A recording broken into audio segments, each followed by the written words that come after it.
Croire en Dieu ou croire Dieu?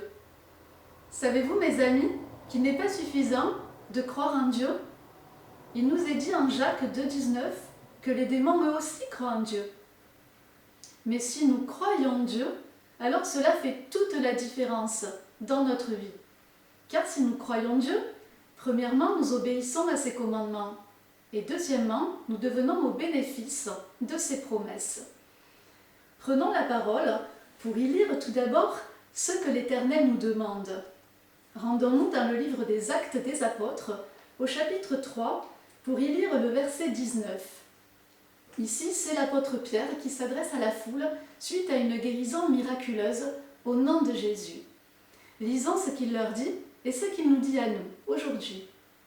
« Repentez-vous donc et convertissez-vous, pour que vos péchés soient effacés, afin que des temps de rafraîchissement viennent de la part du Seigneur. » Oui, mes amis, nous sommes appelés à nous convertir, à nous repentir, et par là à devenir capables de vivre et d'agir selon la parole, et à devenir ainsi au bénéfice des promesses de l'Éternel, de ces temps de rafraîchissement envoyés par lui en Jésus-Christ et annoncés ici par l'apôtre Pierre.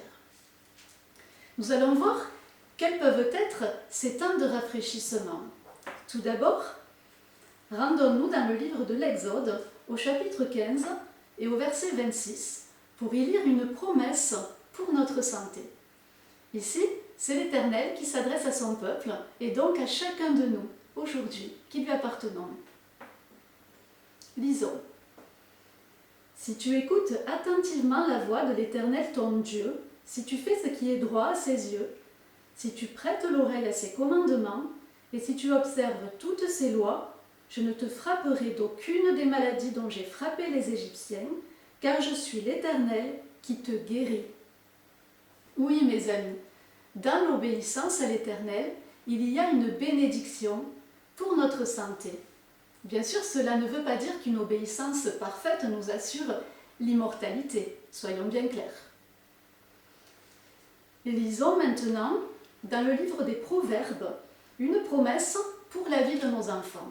Elle se trouve au chapitre 20 et au verset 7. Lisons.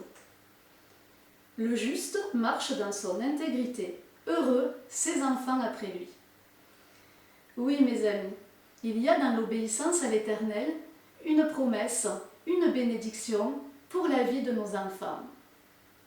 Nous lirons enfin une promesse pour notre activité. Nous la trouvons également dans le livre des Proverbes, au chapitre 16 et au verset 3. Et lisons. « Recommande à l'Éternel tes œuvres et tes projets réussiront. » Oui, il y a également une bénédiction pour notre activité dans l'obéissance à l'Éternel. Alors mon ami, si toi aussi tu veux devenir témoin de toutes ces bénédictions qui se trouvent accessibles en Jésus-Christ, je te mets au défi aujourd'hui de ne plus te contenter seulement de croire en Dieu, mais de croire Dieu et de vivre et d'agir en conséquence, jusqu'à ce que le miraculeux fasse partie de ton quotidien. Amen, sois béni.